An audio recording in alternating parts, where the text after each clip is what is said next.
During our session today, these are the questions that we will try and address. We'll try to make sure that everyone is on the same page about Canvas, how we can use it for professional growth, and then we'll spend some time creating a course that can be your master professional learning course, adding a template to that course and how to add content. And then we'll talk about how it will work with eDoctrina if you plan to use this as a self-paced course that you want to put out for adult learners. But before we get started, we wanted to kind of do a quick check-in with you and just find what your experience is with Canvas. So my colleagues are going to drop, thank you already, dropped access to a Menti so that we can see kind of what is your experience so far with Canvas. So if you go to that link that both Megan and Jake provided, you can answer the question and then click submit, and then there'll be a second question as well that you are going to answer. And I can see our numbers are fluctuating. Here we have a good mix. Here we have somebody who kind of falls into every category. Our first experience people, some has students, some as instructors, and one person even as a parent using that parent portal part. And then quite a few of us have built courses. So it's good to know that we all have varying experiences. And for those of us that it's our first time using it, know that you're still in the right place because we are going to go over some of the basics today as well. And we have additional resources that we can provide to you at the end of today's session. So our second question that we had was, how do you plan on using Canvas? So I see that we have some people who are going to use it for more of a community to provide resources to their departments, some for continuing to build courses for their teachers.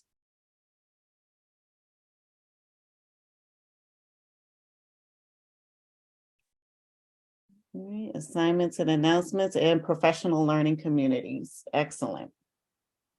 And if you're not sure yet, that's okay. Hopefully after today, you'll start to think about how can you use it in your role. So thank you for participating in that quick poll. I'm going to jump back to our presentation.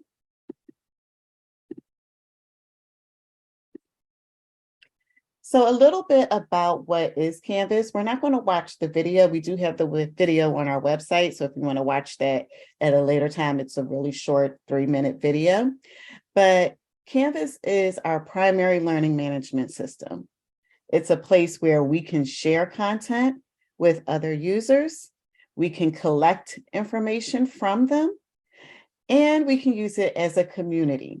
So some of the reasons that we went with Canvas was that ability to be able to put content into a repository, a place where teachers can pull out that same content and use it in their classes. The ability to have activities and content on in a course, within a course. So we can share resources like presentations and videos, but we can also have assignments where they're giving us feedback or submitting work. Canvas also allows us to have discussions, which can be used within our professional learning courses. It can be used in our communities, and it can be used by our teachers with students. And with those discussions, people who participate are able to share their thoughts in various ways. They can type text, they can add images, recordings, provide links. So it gives us just more flexibility in the way that people respond. And then lastly, the integration with digital content and tools. This year, we've been able to integrate multiple tools within Canvas. So several of us that are here I know are from academics. We have textbooks that have been integrated, but we also have our district tools that have been integrated as well, like Google or Nearpod or Pear Deck. And those are things that may be helpful to you as you're building those professional learning courses.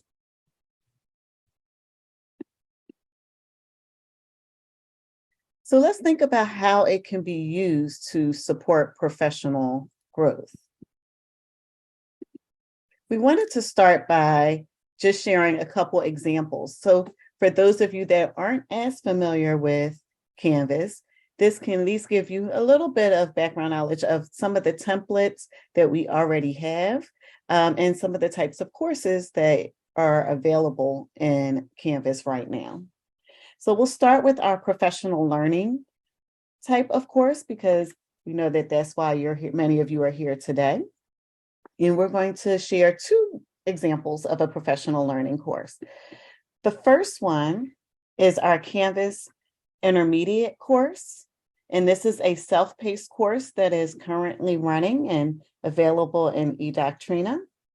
So for this course, this is using our professional learning template, which you will get a chance to bring in your course today. And we have different buttons that jump us right to the modules because this is a self-paced course. Once our participants are finished with module 0, they can kind of jump around in whichever way they see fit. So if I click on modules, and I'm going to just switch to a student view, you'll notice that the student has to complete module 0. Just to do a pre-assessment to make sure that they're ready for this intermediate course. But then once they complete that, then they can come and begin to work on the other modules.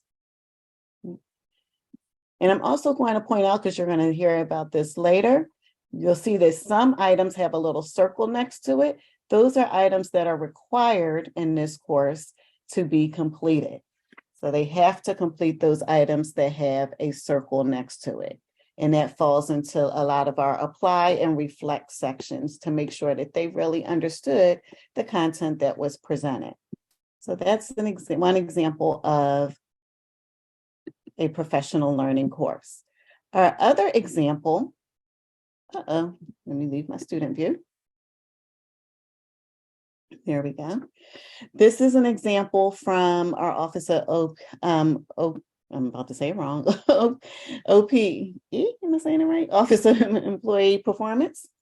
And they are using this more as it's also a self-paced course, but it's focused on one topic, whereas that other course that we looked at had multiple topics about Canvas that the learners were going to go through.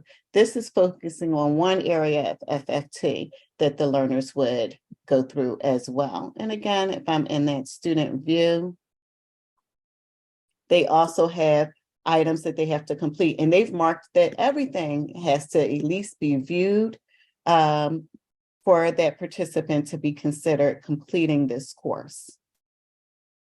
And then at the end, they can get a certificate. So this is another example of how a professional learning course can be set up. And you see that this one is not as long, whereas the intermediate course had 6 modules. This one does not have as many modules, so it's more focused. Another way that we can begin to use Canvas is by using it as a community and building a community. So if you are a department, maybe you want to have a staff course where you're sharing resources. Schools may want to have their own staff course as well.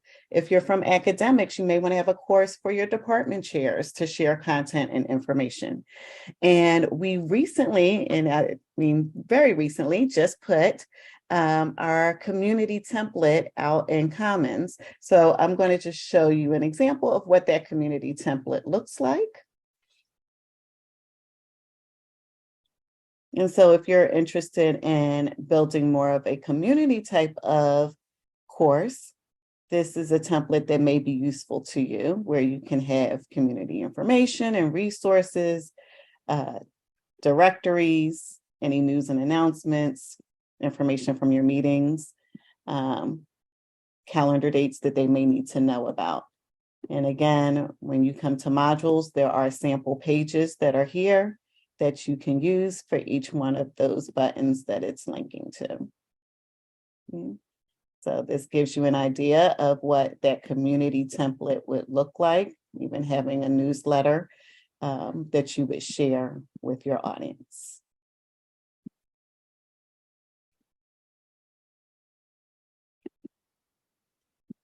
And then our last example is our teacher example, which is where a majority of our work is going on right now in Canvas this school year. So this is just an example from one of our teachers.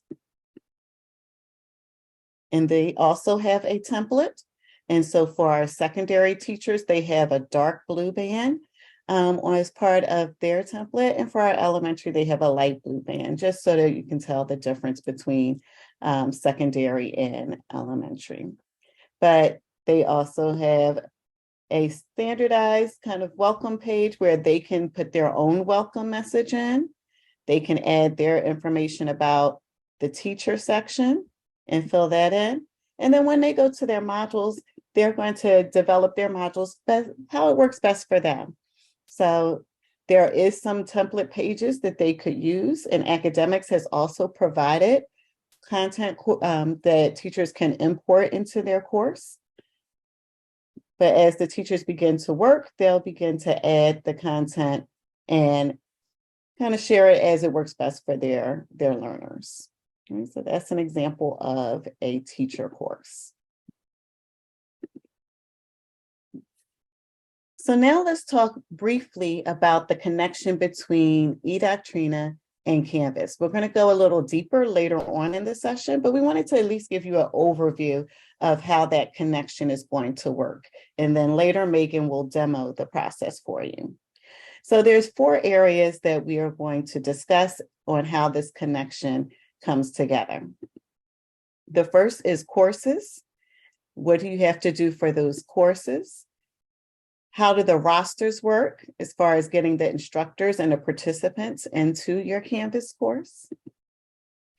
We'll talk about the content and how you have the content that they will actually be going through, similar to the courses that I just showed you. And then lastly, how do our learners mark that they have completed their course?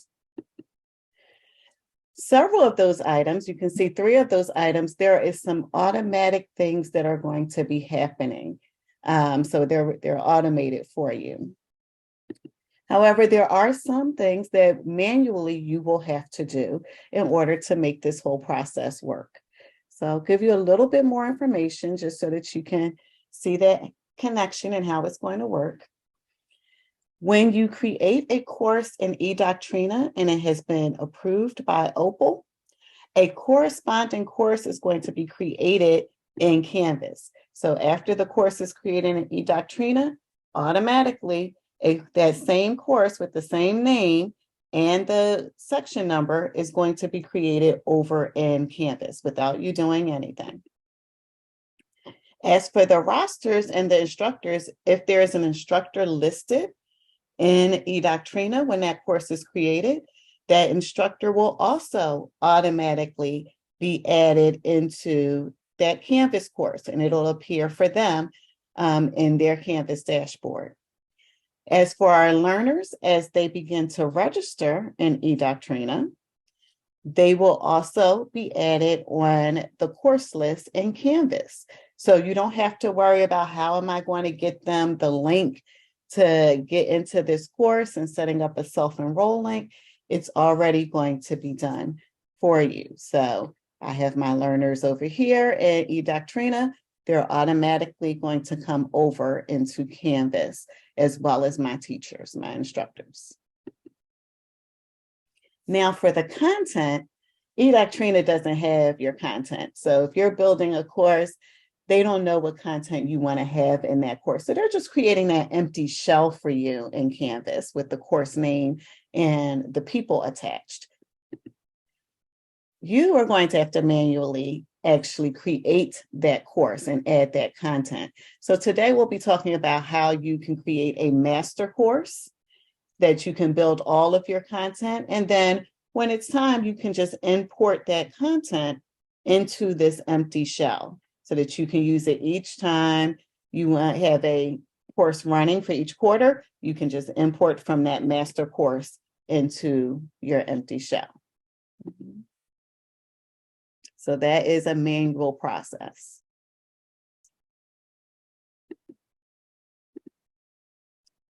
As for course completion, after the learner goes through all of the content, and earlier I showed you in our professional learning courses, I showed how there was things that were required in each one of those courses that the designer said you have to do these activities.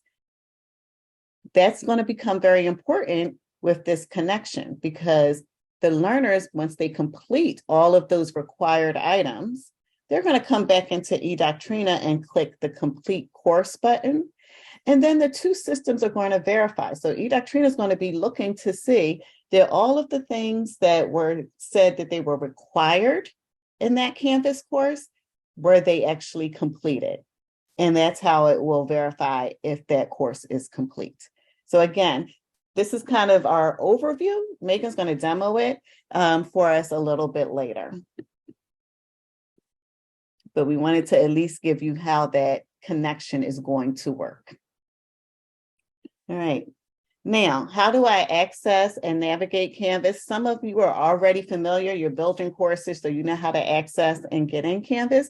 But for those of us that are new and just learning, I want to make sure that you are able to get into Canvas and you know some of those basic features and information.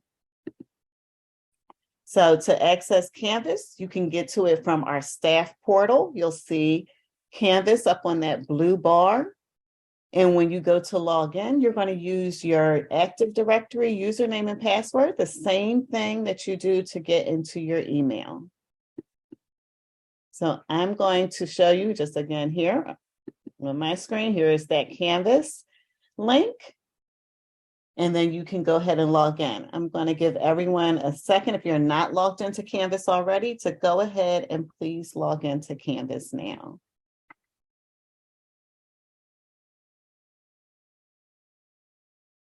And we just wanted to highlight a few things in Canvas,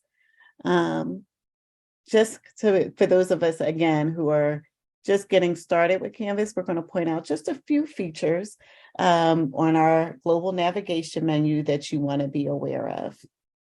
So I'm going to jump into Canvas as well. And the first thing that we want to talk about is our dashboard. Your dashboard is going to show you any courses that you have published, meaning that you have students in those courses and they are going to be receiving that content. That would be a published course. It also will have courses that are unpublished. And those may be courses that you are working on that you don't necessarily have students in at this time, or it's just not time, excuse me, you're not ready for them to actually access the course quite yet. So those will fall into that unpublished section. Typically, you can have up to 20 courses on your dashboard. I am an admin, so that's why I'm able to have a few more courses on my dashboard, but you can only have 20 courses. Now, that doesn't mean that you can't actually create more than 20 courses. You most definitely can. So where you would find those additional courses, if you go over 20, is under the courses section.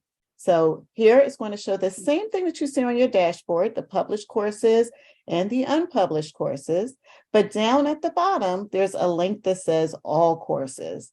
And that will take you to see all the courses that you have created, ones that you may be a student in, ones that you may be a teacher in.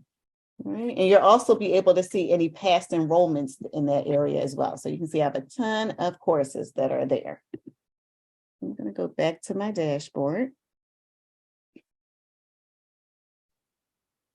Right. Also on our global navigation menu, there's a couple other things that I wanted to point out. Commons, and we're going to go there in a little bit, is our repository where we have all of our templates are located. Courses that have been created by academics, are found there. So that's where the teachers can go and find the different courses for their content areas and grade levels so that they can import that content in. And again, we'll go there in a few moments when we want to access our professional learning template. I also want to point out the help section, because after today, you may say, if you're new, like, I don't remember how to create the course, so I don't remember how to add a module. Coming to our help section is a great place. You want to have, this is our Canvas 101 self-paced course, so it's completely open. You don't have to register through eDoctrina for this particular course. This is just content and resources for you as you're learning Canvas. We also have the capability to have a live chat with Canvas support, as well as their hotline. So anytime if you have a question about a feature or how to do something, you can always reach out to Instructure, which is the company that owns Canvas, and they will provide support. They also have Canvas guides and a training service portal, which has little mini courses. They also have webinars that you can sign up for as well. Okay, and the last area, which I know many of you are already familiar with, is our TNL Hub. And that's our teaching and learning resource. So anytime you need anything that is related to instructional guidance, curriculum maps, scope and sequence, all that information can be found in our TNL Hub, as well as additional resources about our digital tools and how they work in Canvas. So that's kind of our overview of the global navigation menu and what we have there. Now we're going to dig into how do I actually create the course and get started. So this is just showing a GIF of how we can create the course. I also will walk through the process because we're going to today create, and this could still be your sample, so don't feel like this has to be your real thing, but we are going to create a master course, a professional learning master course in our session today. So let me jump back over to my dashboard and I'll go through the steps and then I'll give you a moment to create your course. On the dashboard, you should see a section that says start a new course and view grades. I'm going to select the start a new course option and I have to give my course a name. So we recommend when you're doing this for professional learning, we're recommending again that you create that professional learning master course. So you might want to put PL master and then the course title. So we're going to do one on mental health. You can do one on whatever topic you want. And that master just helps you to differentiate between this course and when you actually are doing it in quarter 1 or quarter 2 or whenever it is that you're going to run your course. And then it may ask you which account you want it to be associated with. Hopefully it should just have your department there for you so that you don't have to search for anything. But I am going to go find our T3 and click create.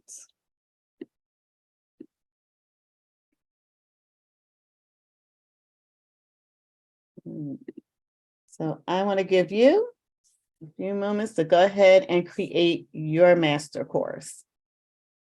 And just like we did before, you can say in chat or with your reactions if you were successful in creating.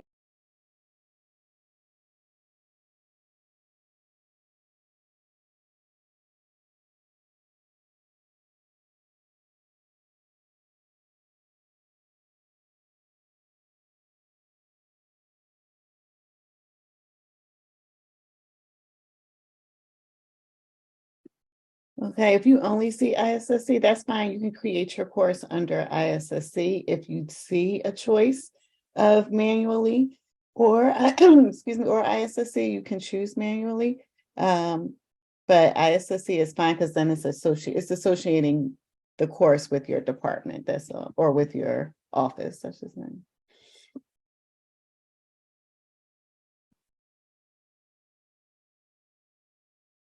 Okay, so again, let me know if you were successful in building or creating your course so that we can then talk about how to add our template in. So let's talk about, now that we have our course, how do we find and add content into that course? So I kind of mentioned this earlier, that Commons is our place where we can find those templates and exemplar courses. So that's where we're going to go. Now that we have our course, I'm going to jump back over. My course, once your course is created, it automatically takes you right into that course. But if I click on the home button, you see I don't have anything here, no template or anything that I can use. So I want to go over to Commons to get that professional learning template that I need. So I'm going to click on Commons from my blue global navigation menu. And as I mentioned, we have two templates for our adult learners. We have that community template, which is brand new, just put it in there yesterday. So you guys are the first ones that are seeing that the community template is up. And we have a professional learning template. For today's session, we're asking that you bring in the professional learning template so that we're all using the same course template as we continue through the rest of this this session. So I'm going to search for professional learning. And then the template will come up. So you're going to end up searching. And again, I'll give you a few moments to do this, but you're going to search for that professional learning course.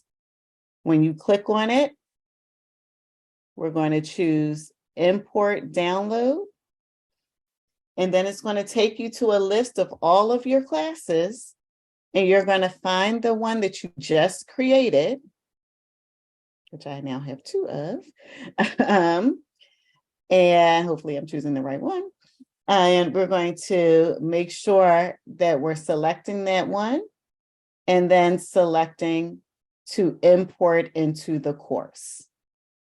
So those are the steps. We're going to go to Commons, search for professional learning template, then choose that import download option, and then find the correct course, whichever one it is, and then bring that into your course. And we do that by selecting it and selecting import into course.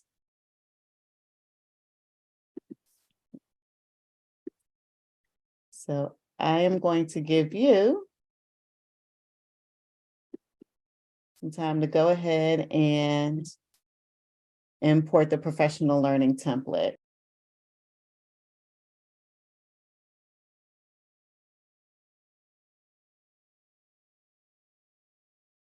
Yes, I can show how to get to the import part again. So I'm going to come back into Canvas. I'm going to select on Commons from that blue global navigation menu. Up in my search box, I'm going to look for professional learning and identify that template that has been created by Megan, that professional learning template, and select that template. And then over to the right, you should see a blue import download option. So when you select that import option, you're going to see all of the courses that you have, but you're going to look for the one that you just created, that empty shell that you just created. Mine was the PL Master course. Select the box, the checkbox next to it, and then select the blue import into course option. And then Canvas will do the rest of the work of bringing that template into your course. You should get a green bar that'll come up to say that it's importing.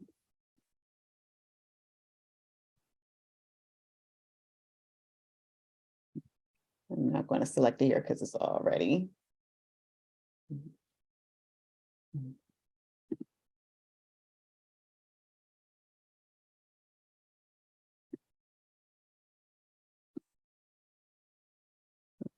I'll walk through it. I'm going to, let me edit one of my courses for a second, and then we'll do it again, just so I don't keep importing on top of the course.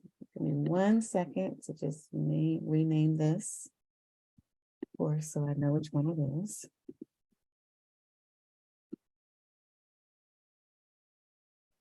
And we can walk through it together. All right, so I'm in my course that I created as my sample course. Now I'm going to click on Commons from that blue global navigation menu. So if you're following along with me, go ahead and click on Commons. When you go to Commons, it's going to show all the course content and things that are available for teachers and staff. Up in the search box, I'm going to type professional learning. And then I'm selecting that course because you want to look for that import download button over on that right-hand side. So when you get to this point, you're looking for the course. So hopefully your list is not as long as my list, but if you have your list, you want to look for the name, whatever you named it, and we all were naming it with starting with PL. So we want to look for the PL master, whatever you named it. And once I select that course, I'm going to click import into course, and I should get this green bar that says you have successfully started the import. It may take a little while to see those changes. So now to go and see what it looks like in your actual course, you can go back to your dashboard or to courses and locate that course. And hopefully your template has come in.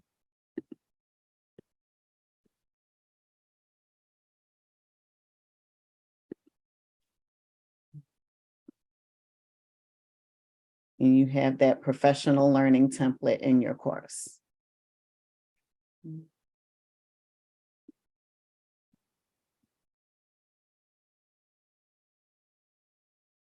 All right, so now that we have our professional learning template, we want to take a moment and just see a little bit about what's here, and then we'll edit some of our pages or some of this content. So on our homepage, there's a welcome section. You can put whatever content you want. You may want to say a little bit about what the course is for, what they're going to see in that course, what content they're going to get in that course. And then in this Let's Get Started section, again, you can edit this how you see fit.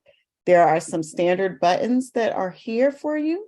I'll show you where you can get additional buttons. So if you want to make more buttons like we had in our Canvas Intermediate course, you can do that as well to jump them directly to particular modules. In the About Your Facilitator section, if you are the course builder, but there will be other people leading the course, you could leave this for them to add their information into it. But if this is a course that just is provided by your department as a self-paced, you can put your department information. This is the mathematics department and information about the mathematics department in that section. Mm-hmm. I'm going to click over to modules because that's where all of our work really happens. And here in our template, there is some help resources for you. There's 10 steps to get started that you can look at to kind of make sure you're going through some steps as you're thinking about creating your self-paced course. As I mentioned about buttons and being able to customize, in this About This Template section, if I click here, here are all the icons that are already preloaded in this course that you can use as you're building pages. Content dividers also preloaded in the course. So when you go to course images and try and bring in an image, these things will be available to you. But for the buttons, right now they only gave you 3 buttons. If you want to add additional buttons because maybe these don't work for your course, that's when you can choose this slide deck option where it says PGCPS button slide deck. It's going to force you to make your own copy and use this template, but then you can add your icon and your text for the buttons. And so you can make it say whatever you want and bring those buttons into your course.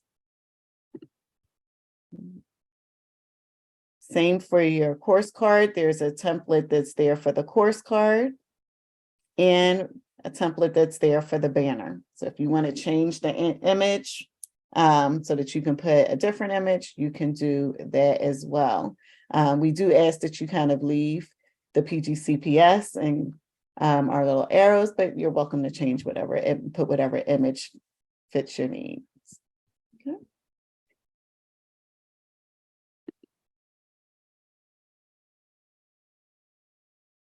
The other things that we have here, and I'm going to give you a few moments to just kind of explore and look, are some sample pages that are listed out for you. There's information for about this class. You choose which ones work best for you to use.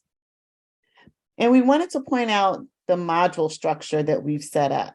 And you may have noticed this in both of the sample courses that we shared earlier. We've set a module where you have a section for getting started, learn, apply, and reflect. These are just text headers. You can put your content underneath, but getting started might just be your overview, the outcomes that they're going to get in that module. What are the objectives for the particular module? The learn section is where you're going to share your content, your pages, your presentations, all of that type of stuff. Apply is if you have anything that you want them to do to show that they've learned the content that was presented. And then you can choose if you're going to also have some type of reflection. That might be a knowledge check, or it may be a discussion item, or it may just be something for them to do on their own. Right? So again, this is a sample module that is here for you.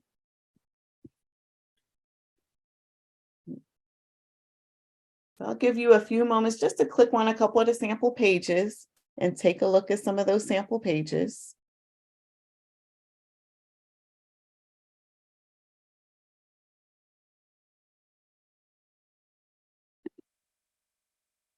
As you are looking at those sample pages and that module structure, I want you to think about how might you use one of those sample pages in a future course that you would build. So look at those pages and see, is there one in particular that stands out to you that you think, oh, I could use this template page? And how would you possibly use it in a course?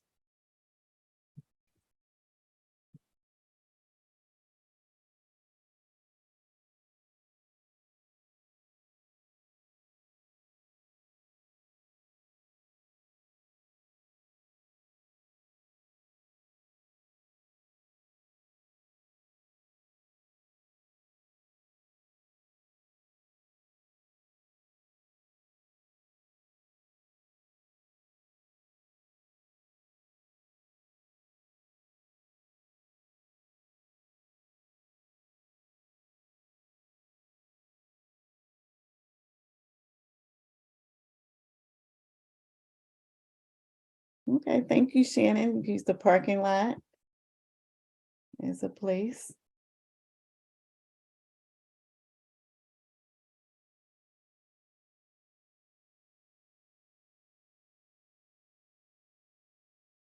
Yes, the quiz feature, we use that a lot in our self-paced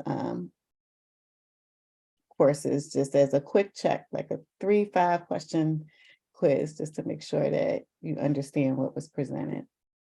We do have the recording, Andrea. I'm not sure if it's on our website, it might be somewhere else, but I will let you know where that recording is.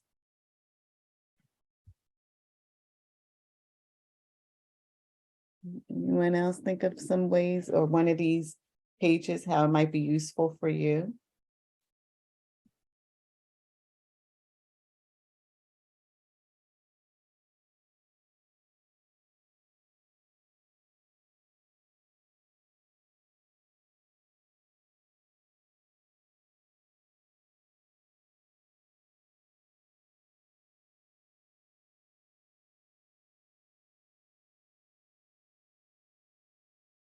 Okay, thank you, Marcia. Yes, we're going to, I skipped over editing that homepage. We'll go back to do that. We're going to go back and edit our homepage. I forgot to show that edit part. So you were ahead of us. Discussion page for them to ask questions. That is a great feature where they can share content, and sometimes they end up sharing information with each other and replying to each other, which is great to see. That communication that in collaboration that kind of starts with that discussion board.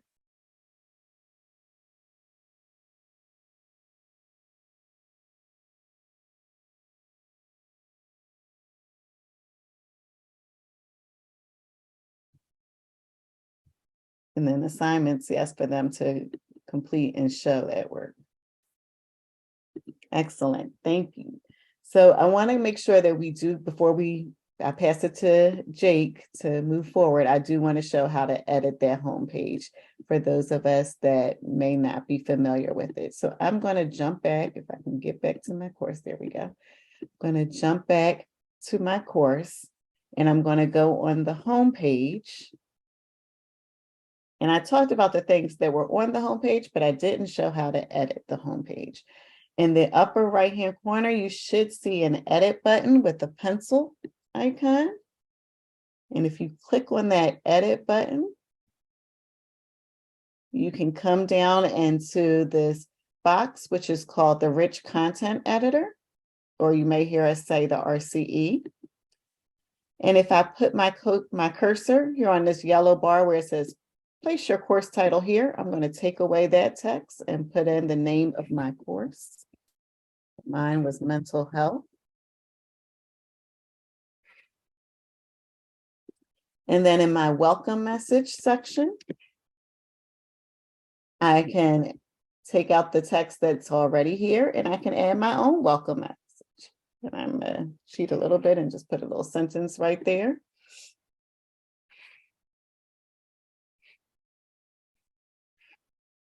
And anywhere that there's text, you can change the text that's there and put your own text.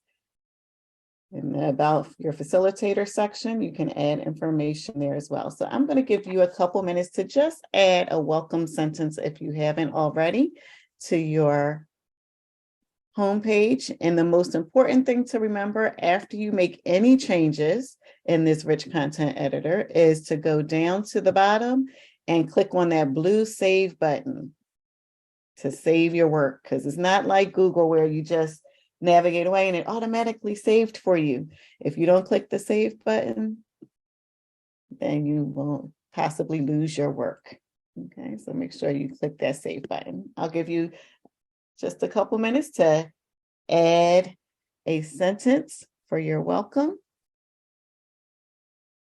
or something about the facilitator.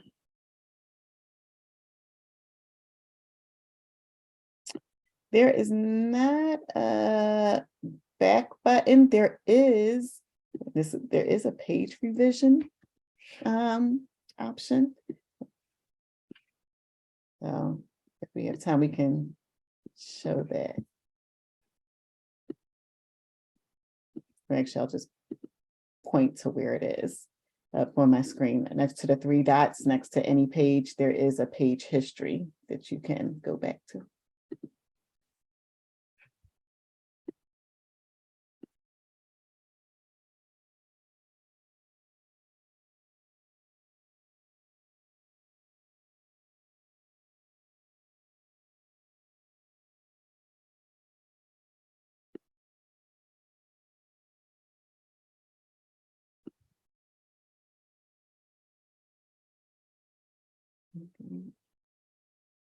And again, once you been able to edit a sentence or two on the homepage and click save and see your work, just give us a thumbs up or a smiley face or let us know in chat, whichever way is most comfortable for you.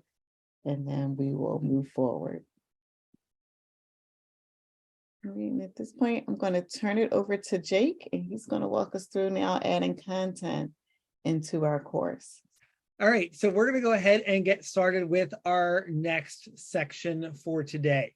So most of what we're going to be looking at for this is how do we structure your course? And primarily, you're going to structure your course using modules. So if I think of Canvas as my filing cabinet, my modules are going to be the folders that are inside my cabinet drawer. So you've built the shell of your course. That's what Monica walked you through, and you have that template. It's all formatted correctly. Now I'm going to go ahead and start building the containers that house all of the content. So the first thing that we're going to want to do is figure out how is that going to be organized and what that's going to look like. And you're going to want to try and make sure that you're as consistent as possible so that the end user, for you, it's going to be the teachers that you're dealing with, can find the information and it's in an organized manner for them to go through and access it and make it be as seamless as possible. Nothing's worse than saying, oh, here, go find it in Canvas, and I have to search in 8 different places for 8 different aspects for it. So what we want to do is, if we look at the structure that we have, Canvas is your filing cabinet. I'm very visual, so I need to have that concrete piece. The module is going to be that folder, that big dividing folder that's inside of my filing cabinet. And then what I want to do is, if this is my first unit and our course is mental health, then I'm going to go ahead and identify a folder for whatever part of that unit is going to be in there. And then we're going to start putting in the assignments, the pages, the quizzes, all of the content inside of that folder. So modules are really what we're going to be building with. And you want to have some kind of consistent naming convention that you want to work from. The example that's on the screen, if it's for a math class, it's going to be unit 1. Then I put a divider, 2-digit addition. So everything dealing with unit 1 is going to be within that folder. So pages, quizzes, assignments, videos, all of that's going to be in the same space. So when we look at the module structure, one of the nice things for professional learning is we've already developed some of those structures for you. So then we are able to duplicate what's already existed and brought in from the template. And then you'll be able to pull in and then just edit the content instead of constantly creating everything from scratch. So to do that, and I'm going to walk you through this in just a minute, these 3 dots, and I know Megan mentioned it in one of the chat responses, and if you weren't paying attention to chat because it wasn't your question, you would ignore it. And Monica mentioned it. We have the 3 dots that appear in Canvas quite a bit. Those are going to indicate that's another pop-up menu. So you can click on that, you're going to find some other elements. Those 3 dots are going to give me that option to hit duplicate. And I can duplicate either modules or pages, whatever the case may be. So I've got a couple different options to work from there. So I'm going to pop over to this course that Monica and I were both in. This is my homepage. I can see that the edit content information on that homepage is listed there. And then on the right-hand side, I'm going to find modules because most of our work is going to be in modules for today. So I'm going to click on modules. And I see all of the modules that were imported for my professional learning master course. Now you'll notice that first one, and Monica had you explore this, it says do not publish. And it's going to walk you through a bunch of those pieces. I'm going to just hide that one. So I'm going to click on the little arrow that's here. And it's just going to window shade that module because I don't need to use that one. I am going to take a look at sample pages in just a minute. There's help and support. There's about this class. And at the very, very bottom, there's one that's called module title or theme here. And then it gives for professional learning some text headers: get started, learn, apply, reflect. Things that would fall in line with professional learning. So the first thing that we want to do, and there's two ways to do this. We're going to walk through the one way and then I'll talk about the other. I want to take this module and I don't want to alter this one so that I always have a master to work from, but I want to duplicate it. A module always has a slight gray bar. Everything underneath of it is either a text header if there's no icon in front, or I can see at the one about this class, these have a little piece of paper on them. Those are pages. And then this one has two little speech bubbles. That's a discussion. So I'm looking at just the module, which is this gray bar here. It's module title or theme here. If I go all the way to the right, I have three little icons. One of them is that little no Ghostbusters slash to a circle. There's a plus, which we're going to talk about in a little bit. And then there's those three dots that I was just referencing before. If I click on the three dots, I have a couple options that I want to work from. For these, I'm not going to edit because I don't want to edit the master module that I'm working from. I simply want to duplicate. So I'm going to scroll down and select duplicate. And then if I look at my screen, I now have a module, looks just like the one above it, but this one says copy. Module title or theme here, copy. Now this is the one that I can edit and make changes to. On the far right, I'm going to hit those three dots, the same ones that I used for duplicate. But this time I'm going to choose edit. So I'm going to go ahead. I don't need copy. And I need to get rid of module title or theme here because I want to change that so that it makes the most sense. And if I can spell correctly, it will work great. I'm going to call my module Mental Health for Educators. I don't have to worry about anything else at this point. Lock and Tail is going to let you do time and date for when you want it to be released. Prerequisites and requirements, we're going to touch on requirements at the end of my session, and that's going to make a whole lot more sense. But right now, we're just going to do edit and type in the name, and then I'm going to hit update module. Once I've completed that, I now can see here's my original. This is the one that I duplicated, and it's down at the bottom. Whenever you create something as a duplicate in Canvas, it's going to drop it to the bottom of your page. So I want to move this to the very top, and I have two options. I can move my cursor. My arrow is going to move over. If I move it down, it's going to change to a hand. But if I move to the far left, you'll notice that my arrow changes from a single arrow to a kind of like a compass rose arrow. And it says drag to reorder modules when I get there. If I click and hold down on that, I can simply drag that up to the top, and I'm going to move that all the way to the top. And then I'm going to let go, and that's reordered where I want that module, because that's the one that I want to be at the very tip top. I'm going to go ahead and move it back down real quick. The other option, I'm going to show you this way.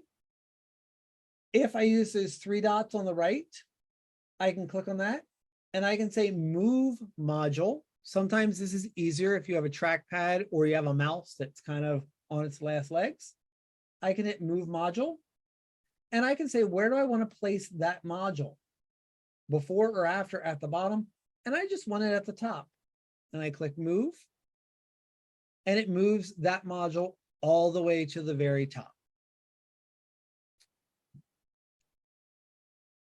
So duplicating content, I went ahead and went to that master module title or theme. I clicked the three dots.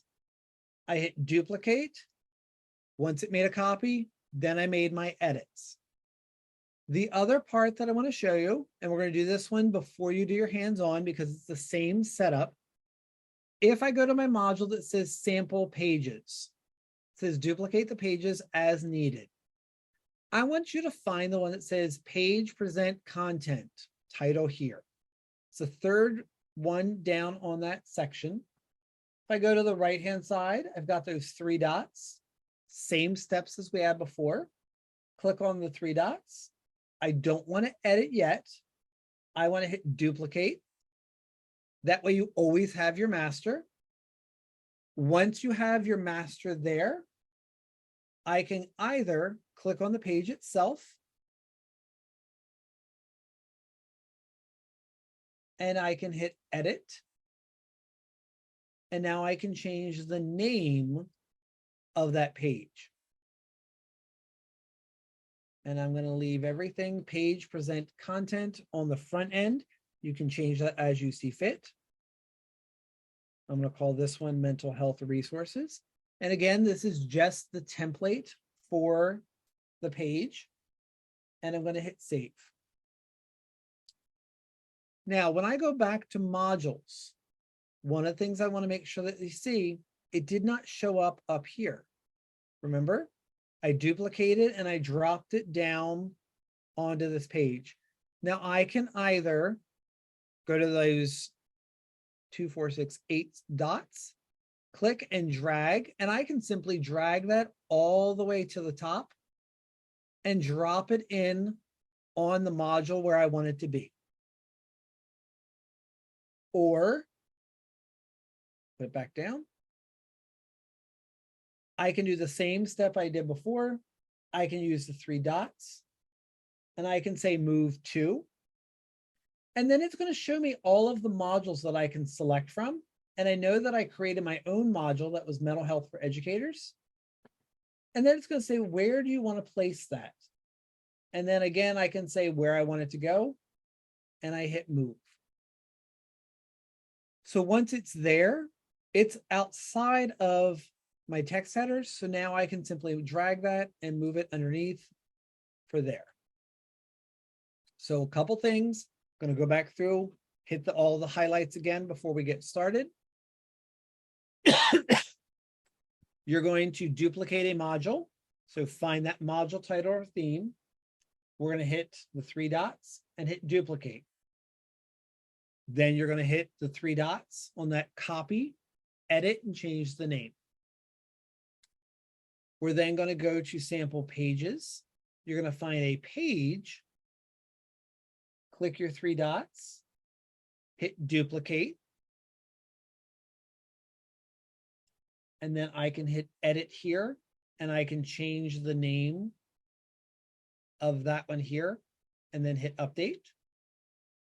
And then just so you can see the repetitive nature of what this is in terms of how you want to organize content, here's a pre-made assignment, and we'll work about editing later. Right now, we're just building the module, making edits, and then building the placeholders for the content.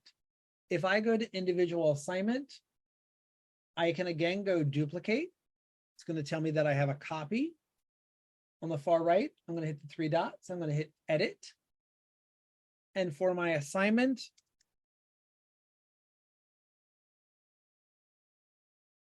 I'm going to go ahead and type in, oh, almost typed in, mental health, reduce anxiety, and hit update. You'll notice that that name changes. And now when I want to move that assignment, same steps as before, click on the end of the assignment. I'm going to drag it up to the top. And I'm going to drop that where I want it to go on the page. So, a couple things that we would like you to do. You're going to duplicate and rename a module, duplicate a page, duplicate an assignment, and then rename and move the page and the assignment to that new module. So a couple things. I hope that you saw that it was the same steps, just one's with a module, one's with a page, and one's with an assignment. You're not worrying about adding content at this point. You're just organizing what it is that you're going to be building. So we're going to go ahead and start the timer. And let me see if I can find the poll. I'm going to launch the poll so that that's there for you. And then I'm going to be quiet I'm going to do two things now while you're working on that. I'm going to split my screen a little bit so that the directions stay on the screen for you.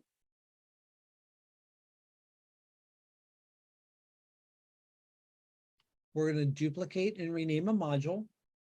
You're going to duplicate a page. Use the one that says present content. You're going to duplicate an assignment, and then you're going to rename and move the page in the assignment to the new module, and then come back in and join us back in the Zoom. And I'm going to go ahead and walk through those steps again on my sample. So if you want to follow along, you can certainly do that. But I am going to go on mute and just walk through the steps all the way through. And it looks like a lot of you already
So it looks like some of you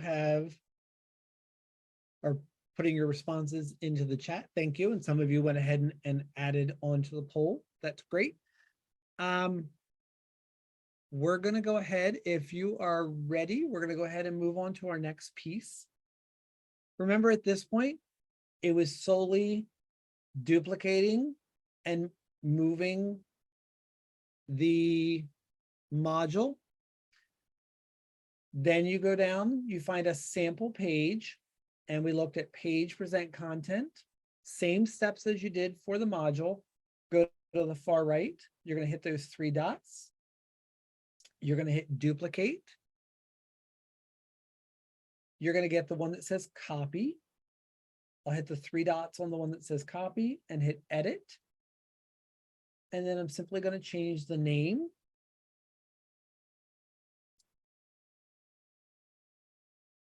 and hit update. Once I've got it renamed, I click on the arrow or change the arrow to the crosshairs, click and drag that up and drop it where I want it to be in that module.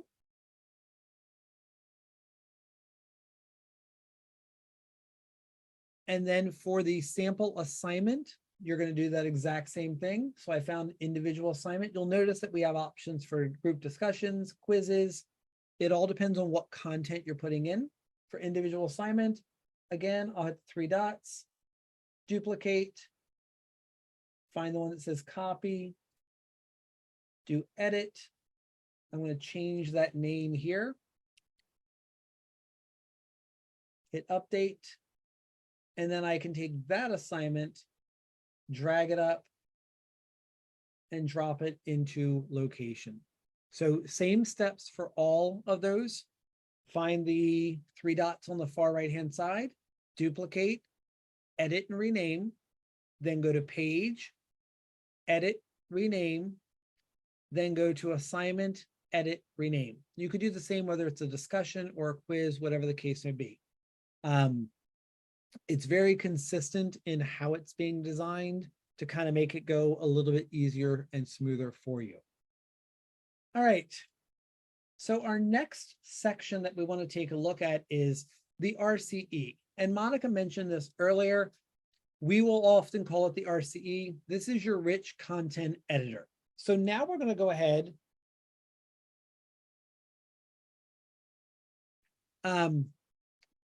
Now we're going to go ahead and take a look at how do we put content onto that page. So we built the module, which is our folder, and then we built a page and an assignment. And we kind of took those from something that was pre-existing, but now we want to put the content onto those pages. An RCE is found in several different places in Canvas, and it's going to look exactly the same in each one. Again, it's that repetitive nature, and you're going to be able to add text. You'll be able to add images. Images that you use need to be copyright free. So go to some place that has copyright free resources, or use the tools within Google and create the images yourself. You can add media. So videos that you have created or that you want to use. You can use links, tables, and then LTI tools. LTI tools oftentimes are a little disconcerting for folks. So like, oh, I don't know what that means. That's Nearpod, that's Google. If you want to put in your Google Slides, those are LTI tools. And we're going to go through how to do some of those as we work through today. So the rich content editor, these are your formatting tools in the front. This is for adding your text, but then you can add in a link. It's got the little, it looks like a chain link fence. Images, this is that third section over. Images, it's going to look like a photograph or a painting. Media, it's got the little play button and some music next to it. That's where you're going to pull in some video. And then video in Google Drive is where the little electric cord power plug is. And we're going to walk through how to do each one of those and then let you have some time to build some content. So moving forward, I'm going to go ahead and go back to my module.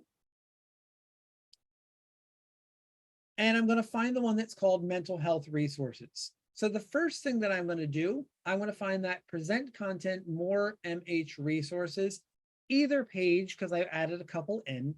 Now I want to edit that content. So I'm simply going to click on the page and it's going to open up. Now you'll notice, and we talked about this earlier, because this is a page that was created in advance, it's on the template, I can simply go in and edit the information that's on here to make it relevant for me. So I can add in whatever information that I want to add. So I'm going to go ahead and cut out a lot of this information here. Whoops, sorry. First, I have to hit edit. Once I hit edit, this is my rich content editor. The rich content editor is this square that exists right here. everything in here I can edit and change. You have a menu bar across the top. Then you have your formatting tools. The first two sections here are text formatting. So font size, what type of font formatting you want to do, bold, italics, underline, your traditional formatting that you want to use. The third section over are for link, image, video, or media. And then you've got some for creating your own individual icons. We're not going to get into, or uploading documents. We're not going to use those two right now. And then this next section over, this one's going to pull from Commons, but the one with the little power plug, we are going to touch base on in just a couple minutes. And that's going to be where you can pull things from Google Drive. So you can bring in a Google Slides presentation, or I can pull from YouTube. And if you click on that little down arrow next to that, if it just says view all for you right now, that's fine. And I'm going to show you how to access the resources that are within there in just a minute. But the first thing I want to do is I want to add in some text. So I'm going to go ahead and take out the text that's here and make this really quick and easy. Here you will explore some mental health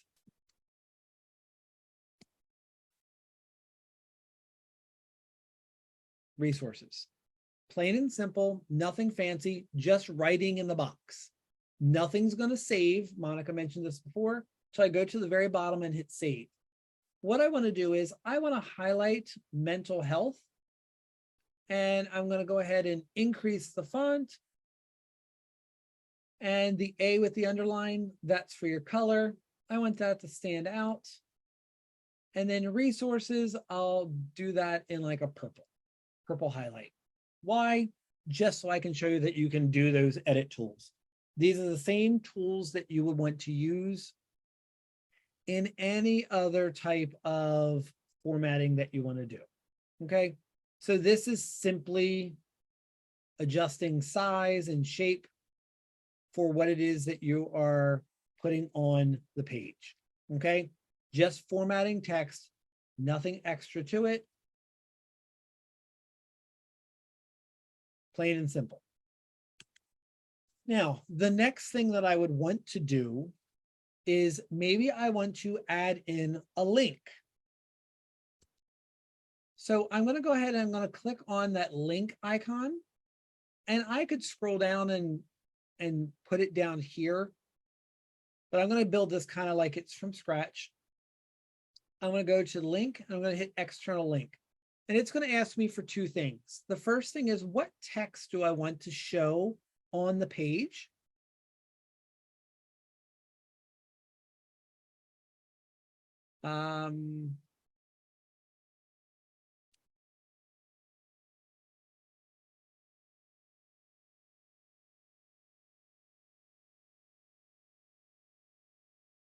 Helps if I can type it right.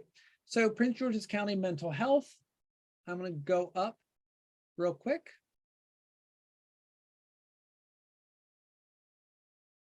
Helps.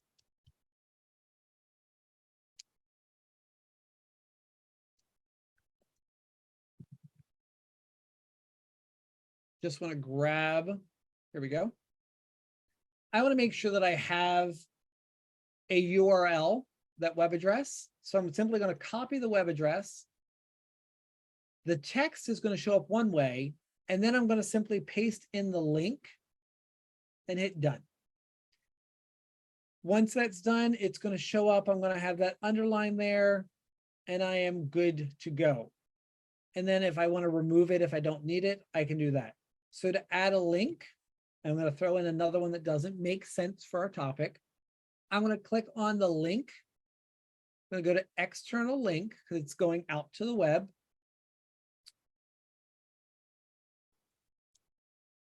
Comic books are great for my mental health.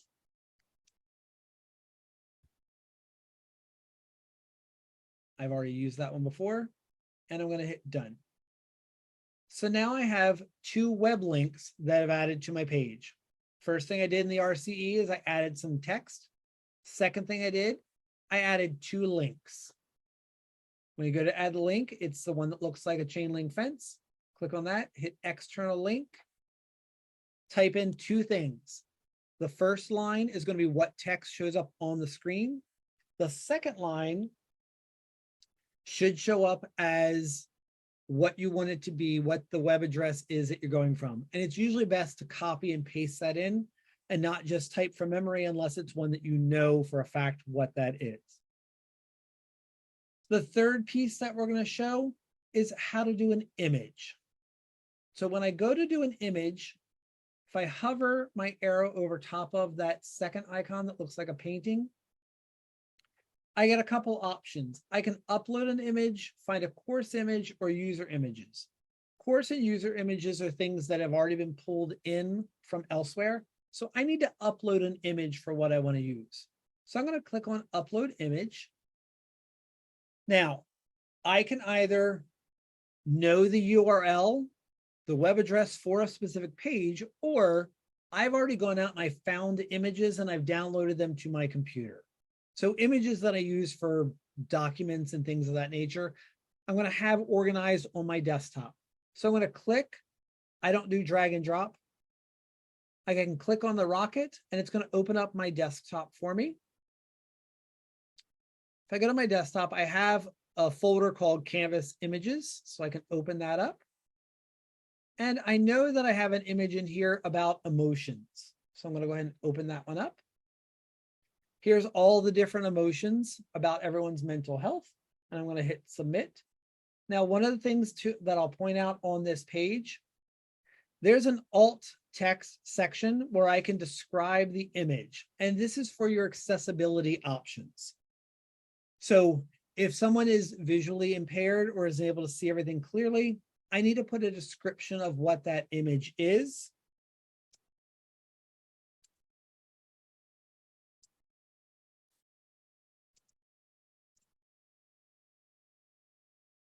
A variety of emotions shown through cartoon faces. I can go ahead and have that. And now I'm going to go ahead and hit submit. When that image comes in, it is huge. And I don't need it to be huge. So what I wanted to do is if I click on the image, I get that familiar blue outline and the little squares in the corner, and I can manually resize it. Or when I click on the image option shows at the top. I can simply click on image options.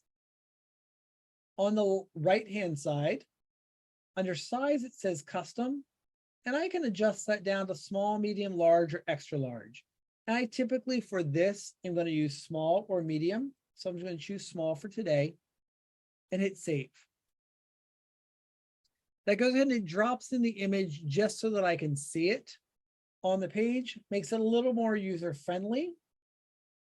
Hit done. I made it medium, so it's a little bit easier to see.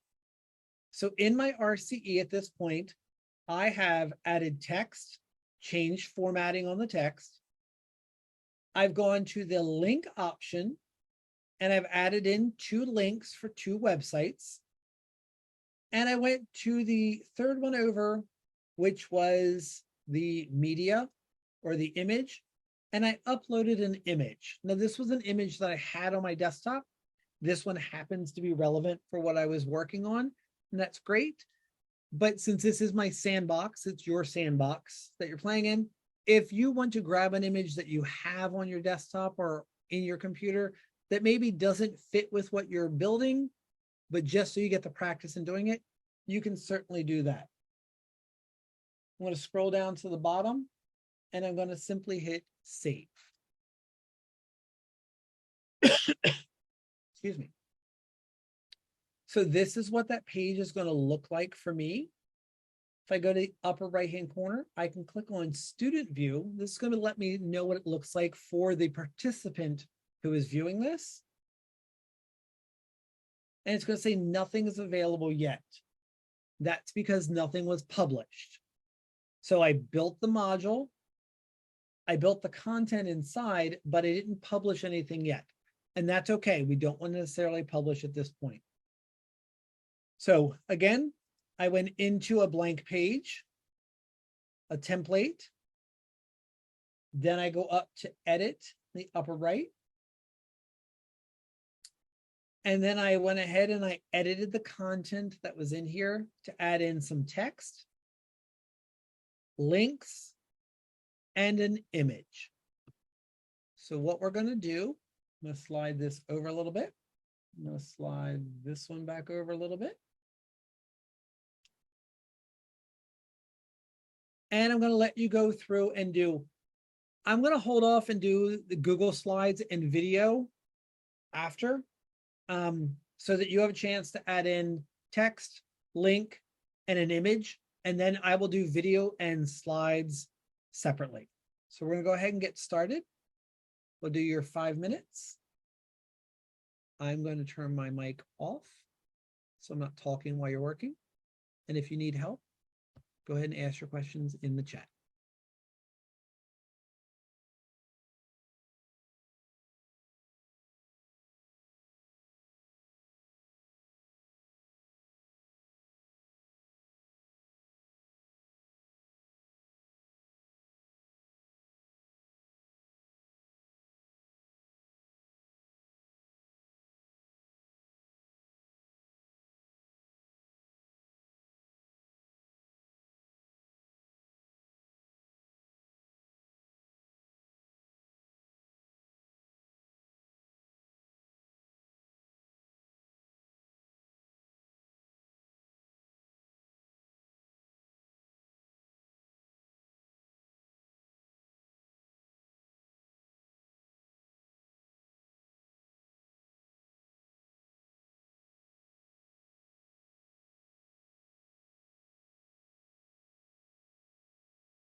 So Lori, for adjusting the formatting, it's the one section, I don't know why they put it where it put. When I click on that image and I go to the 1, 2, 3, 4, 5th section over, this is where alignment shows up. I can do left, center, or right alignment. Is that first box? So I can adjust where I want that to show up on the screen. It's not going to let you just drag it. So you're going to have to use that text alignment section. The next one over is for bullets and numbering. And the other one is for your decrease and increase indent. So if you're trying to left align or center align something that's on the page, you're going to select it so it's selected. And it would be the same for any of the text that you did. Select it, and it is the 1, 2, 3, 4, 5th section over, and you'll do your adjustment, your alignment from there. And then since you've made an edit, make sure you go down and hit save. Otherwise, it's very frustrating because you did the work and then go back and you look and it didn't go where you wanted.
Okay, so now what we want to do, the other one that's listed on here was video in Google Slides. So I want to show you how we can go ahead and add video and or Google Slides to your documentation. So we know we did that with a page.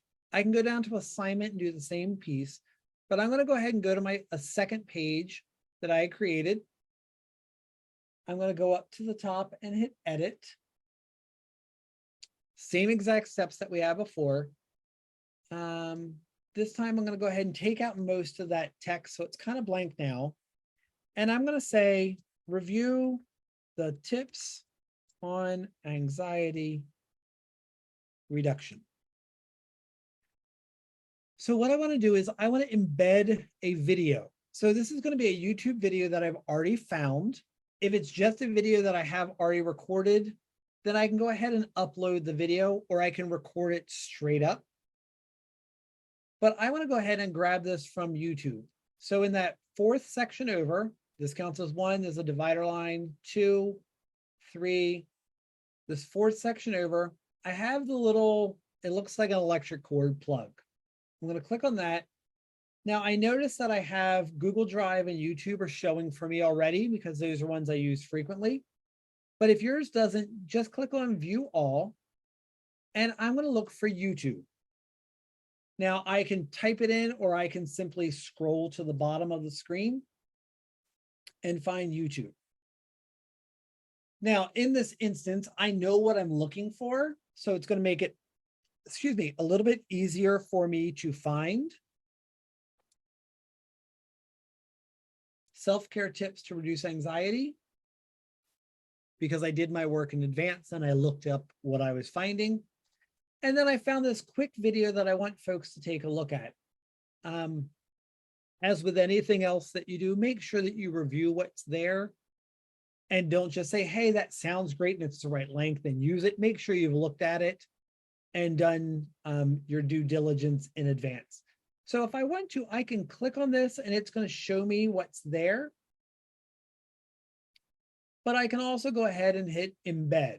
So if I go back one, I can hit embed from here. And it's going to drop that YouTube video directly onto the page. So it's within the RCE and the YouTube video drops in. I can go down and I can hit save.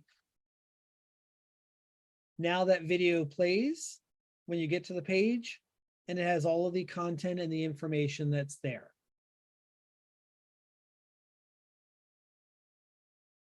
Yes, Melissa. Sorry. Your other option that you have, I'm going to go back in and go to modules. This time I want to, and I'm going to go to an assignment this time. Same steps that I had before. I'm going to go to edit, but this time for the assignment, let me get rid of some of this. You're going to make your adjustments as you see fit. I know that I want to add in a Google slide presentation that I want people to look through before they provide with some responses. So I'm going to go back to that same little electric cord, click on that. I'm going to go to view all. This time I'm going to look at, don't do the one that says Google Apps. You're going to go to Google Drive LTI 1.3. For mine, I have 2. It's because there's 2 different iterations that were there, but you want to make sure you're using Google Drive LTI 1.3. Do not use Google Apps. That's going to eventually go away. So I'm going to use Google Drive LTI 1.3. Can't say it enough. Click on that. And the first thing it's going to do is say, hey, I need to link to this Google Drive folder. Is that what you want to do? And I want to say yes. So I'm going to hit select file.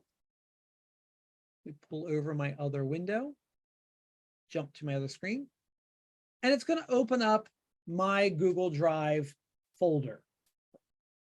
And I can go to recent because I've already looked at a slide presentation. I know it's a slide because it says Google Slides at the bottom. It's indicated with the yellow. This one is Google Mental Health. I'm going to hit add. Do I want to attach this? Attach.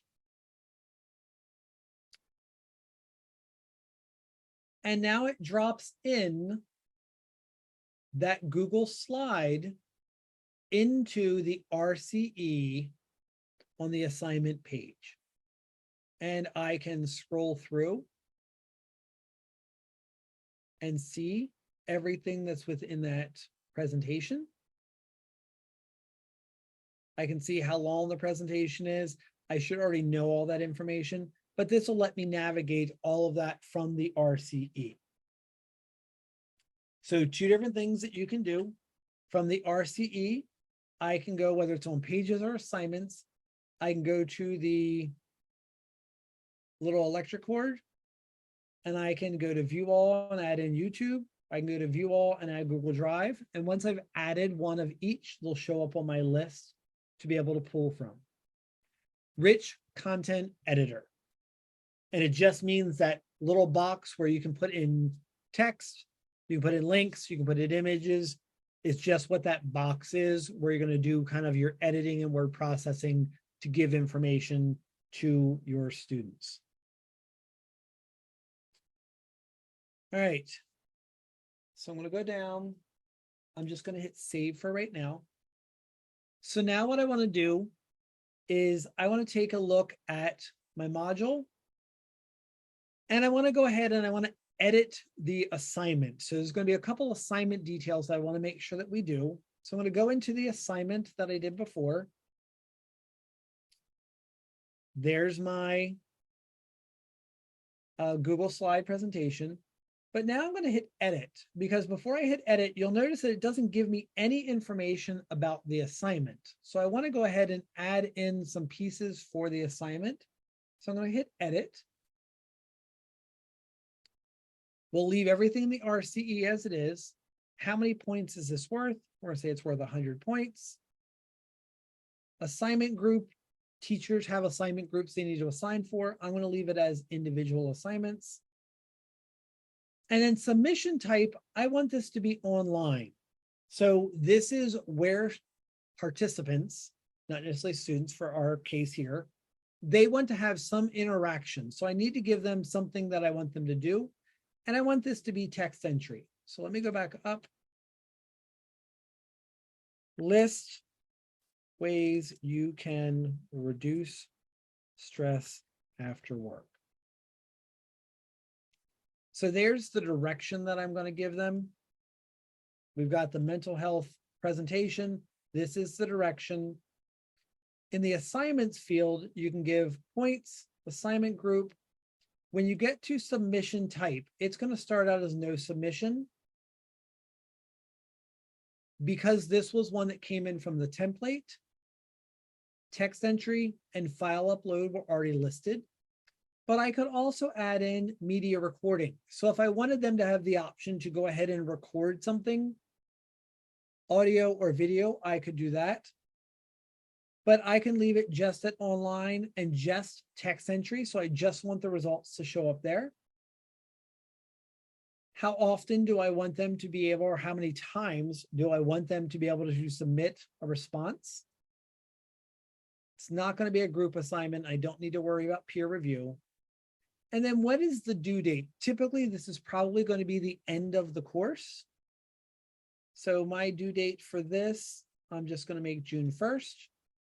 When is it available from? When does this open that I want them to be able to do it? So I'm going to make that today. And it's going to be available until, and I'm going to make it the same as when it's due for there. Once that's done, I hit save. So now I've edited and added in pieces for the assignment.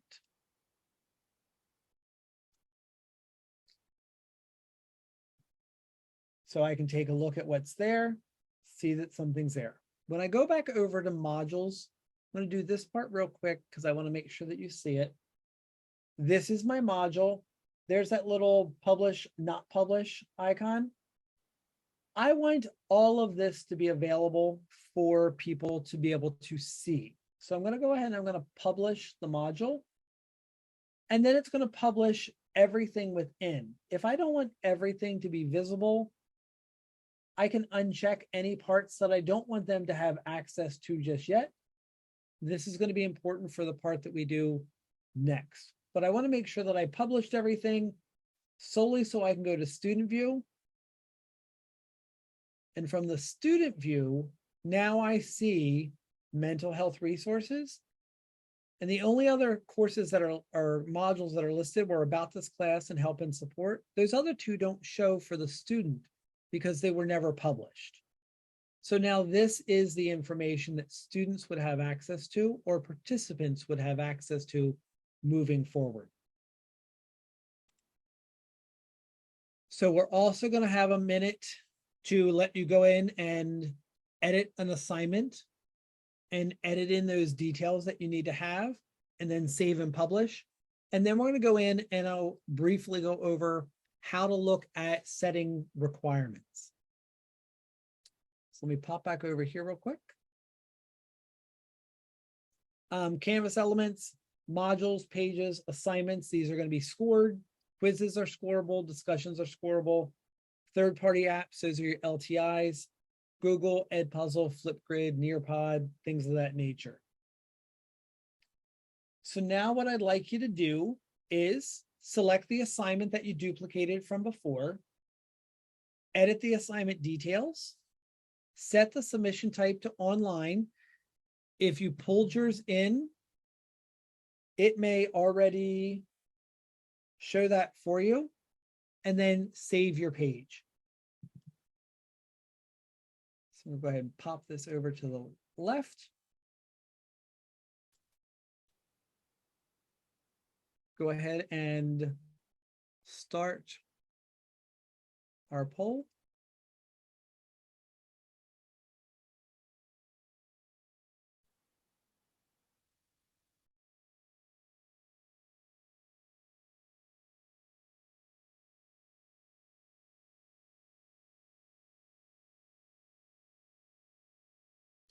And then I'm going to go ahead and walk through it again on this side so you guys can see this. Make sure that whatever you're sharing from Drive, that you are the owner of that document or that you have access, full access rights to. If it's one that you found that you don't have access to, you're going to get into that, run into that issue. So there's two things that I want you to go ahead and take a look at. One is find that assignment that you duplicated from before. I'm going to grab another one that I used before. Click on it once. I'm going to go to edit. I can edit content in the RCE. And this time I'm going to go ahead and grab something from Google Drive, or I'm going to add a video, something to add to the RCE, because there's two things that we're doing at this point. So to do that,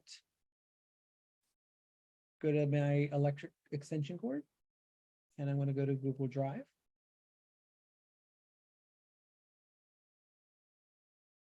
Make sure I'm in the right course content that I needed. Once I have that,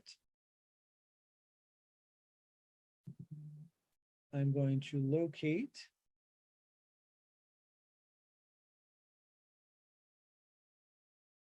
and I'll grab one that I have access to. I'm going to attach it. That's going to drop in how to make a password.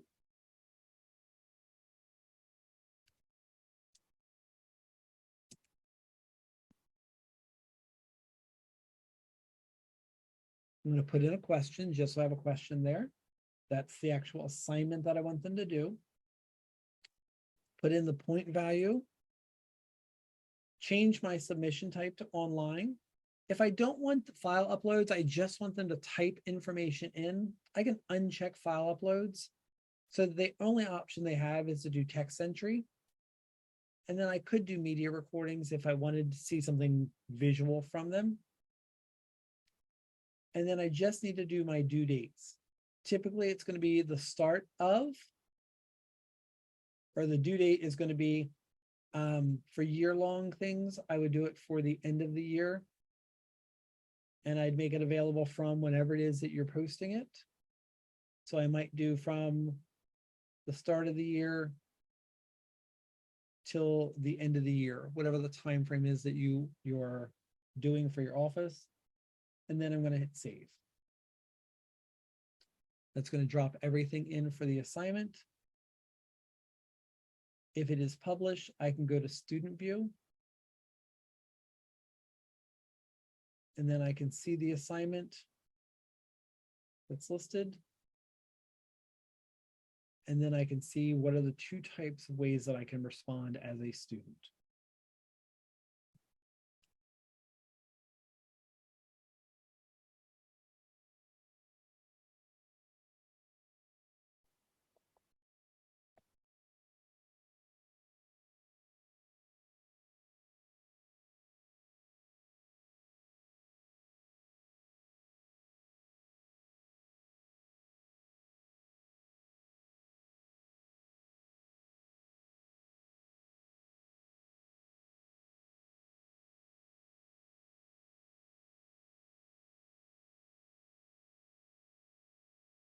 All right, so if you accidentally uploaded the wrong video, I think it was this one I had my video in, you go into your, nope, it wasn't that one.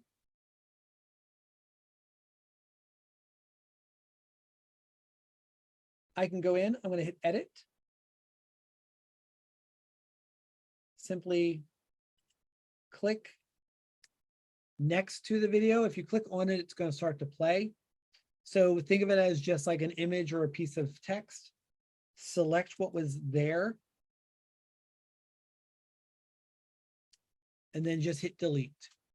And it will go ahead and get rid of. And then just make sure you go down and hit save. And you'll be good to go.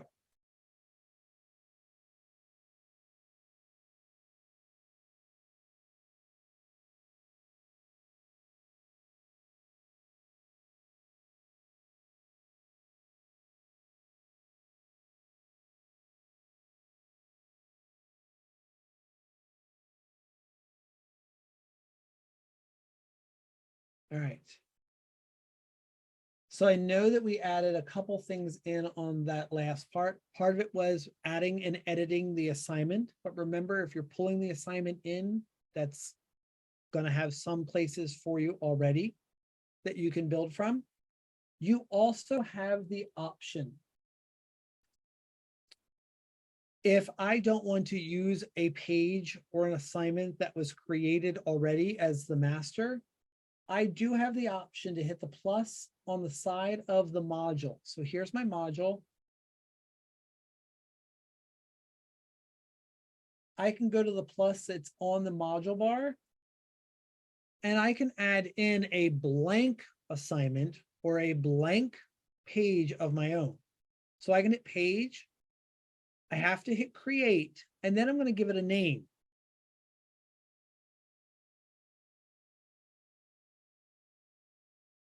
Whatever name I want to give it, I'm going to hit add item.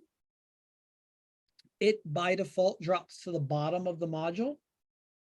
I can click and drag like we've done before, move it up to the top. Once I click on it and hit edit, there's no content to delete. I'm adding in everything brand new and fresh. So you have the option to build from scratch and not pull from the template. We provided the template for you so that you have some consistency, so that you don't have to build everything from scratch. But if you decide that you want to build from scratch, you're going to click on the plus on the module bar, and then you're going to choose assignment, quiz, file, whichever element it is that you want to add to that page.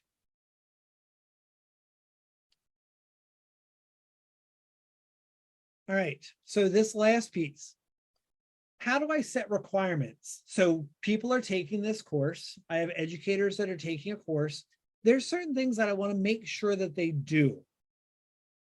So we added some pages, we added some assignments. So how do I go ahead and I make those edits? So in the module, when you go into edit, when we first named it, remember there was a section that said add requirements. I'm going to show you where that is again, and then I'll show you how to change those requirement types. And then I'll show you what that's going to look like on the user side. So I'm going to find my module. I'm going to hit the three dots on the end. These three dots are powerful. And I'm going to hit edit. The name is there. That's how I could rename it. But now I want to do add requirement. So you have two options for this. Students must complete all of these requirements, or students must complete one of these requirements. Typically, you're going to want them to complete all of these requirements. And then you have the option, do I want them to do them in sequential order? Or does the order that they complete them in not matter? So I can check they have to move through requirements in sequential order. And then I can say for even more RH resources, the page, I just need them to view that. Or I want them to mark it as done. I typically have them mark everything just so that there's a manual piece and it's check, yes, I did that piece. So then I'm going to hit add requirement. My next page, I want them to mark as done. Then their next requirement, I'm going to have it be that assignment for reduce anxiety. For this one, I don't want them to just view it or mark it as done. My other options are they have to submit the assignment, which means you're going to have to go ahead and grade that or take a look at it.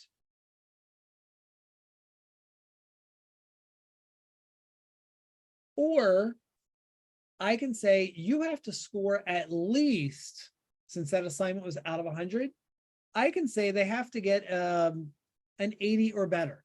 That means someone's going to have to score the assignment. So keep that part in mind. So the first two things they have to mark as done, and then the individual assignment, 80 out of 100. And I'm going to say that other, let me switch the assignment. This one, they have to make sure that they submit. So I've added a couple things for all of the pages and all of the assignments. And you notice I didn't choose all of them. I just chose some. And I'm going to hit update module. You'll notice that it says complete all items. And then they have to mark as done, mark as done. They have to score at least 80. That shows up on there. And this one, they have to at least submit. So now if I go to student view, excuse me, I can see complete all items has to be listed.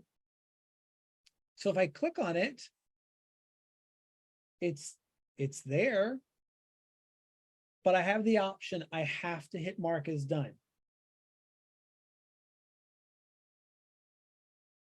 So if I go back, go to the module, it won't actually give me credit or acknowledge that I've done anything unless I hit mark as done. And I go back. And now I have a check mark showing that I have at least marked as done for that assignment. I can go to the next piece. I'm going to go ahead and put in my text submission. I'm going to hit submit and get my little feedback from there. And I can see that I've completed that one, but you'll notice that this one just gives me an I because this one said I had to score at least an 80, which means that doesn't get released because it hasn't identified, hey, you've completed that. From the teacher's viewpoint or the instructor's viewpoint, I can look at view progress. It's going to show me no students were found because I don't have any students in this course. So I'm going to pop over to our sample that we had. From the module page, after I've identified the requirements, there's a button that says View Progress. And that was shown up at the top here. You have to have students enrolled in your course in order for you to be able to see anything with that. But once I see it, I can click on a student's name and it's going to tell me, yes, they've completed that. It'll say complete with a check, or it will say in progress, unlocked, completed, locked, or in progress. This quick video just shows you how to get through to that piece. So viewing progress, students have to be in it. You have to have set your requirements, and then you'll individually go through each student on there to see what their progress is moving forward. And now I'm going to pass it off to Megan. Stole more of your time than I meant to, sorry. Not a problem. Let me hit stop share. There we go. All right. Okay, well, we have been through quite a bit so far this morning. We've talked about navigating Canvas. Monica got you into Canvas. You created your manually created course, brought in the PL template to give you some structure. And then, working with Jake, we focused on how you actually organize that content, the type of content and activities you can provide to your learners, and all the way down through making some of the elements required, both for the eDoctrina piece, which we'll talk about in a moment, as well as an opportunity for learners to assess their own understanding and mastery before moving forward in a course. So for the last half hour or so, we're going to focus on how you prepare your course, those final pieces that you need to do to make it available to your learners.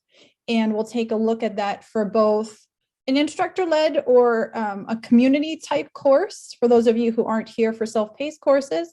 And then we'll also look at the additional steps you need to take to prepare a self-paced course for your learners. And then we'll talk about where you can go if you'd like to learn some more information. All right, so let's focus first on our instructor-led courses or your communities. What would you need to do for those? So you have two basic things, really. Once you've built the content in Canvas, you're going to make sure everything is published. Now, Jake has mentioned publishing specific elements within your modules and as well as your modules, but we'll also make sure our course itself is published. And then finally, we'll add people to those courses. So let's take a look at that. I'm going to go ahead and jump into a course on my dashboard. I'm just going to use this one called Instructor-Led Course for the sake of clarity. And on our modules page, remember when we see our green check mark, that tells us that an item is published. It's really important, though, that we want to make sure our items are published as well as the whole module, because your learners won't see it unless it's published. And you can just simply click to turn it on or click to turn it off. Once you've confirmed that the modules and elements that you or items that you want your learners to see are published, you'll come back to your home page, and that final step is to click publish for the course. That's what will actually let them into the entire course. And that's simply a quick click of the button as well, and it turns from gray to a nice green published, and it moves up on your dashboard. So when we first created our course, it appeared down below under our unpublished courses. Once we've clicked that button, which we could have also clicked right from here, it now appears up here on our published link or published section. So now that it's ready, it's like a classroom fully prepared waiting for people. Now we have to add the people to these instructor-led or community courses. And we have two ways that we can bring people into these courses. So to do this in both, the first case, we'll go to our people page. And the people page is great when you know who your audience is. So you have maybe 20, 30 people that you know you want to bring into this course. You can use the plus people button over here on the right and enter in their email address. Now, the key here is making sure it is their email address that is associated with their login. We know sometimes some of us have 2 email addresses. You want to make sure it's the right one. You can separate those with a comma. The second step is to choose what sort of role they have. If someone is a co-teacher with you, you can select teacher from the dropdown. But if they're just going to be a student, the default level is student, so keep them there. And click next. And you'll get a nice little confirmation either saying, yes, we found these people, or oops, we couldn't find this person. And usually that's an indicator you have the wrong email address. And click add users. And you'll see it says pending. It's waiting for Ronlyn to get the email and accept the invitation. Again, this is great when you know who your audience is. So maybe you have a community for your reading leaders. You know who they are. You can bring them in here. Maybe you don't know who they are yet, or it's too vast of a group. In that case, you can allow your people to self-enroll. And that is not on the people page. That's going to be on our course settings menu. So it's the very last option on our course navigation. Oops, lost the mouse. And click on settings. And we'll scroll down here on the page all the way to the bottom to more options, which then reveals more options. And we have the first one here, let students self-enroll. So we'll select that. And then once we save or click update course details, you'll see in a moment as we scroll back down. There we go, I always lose it.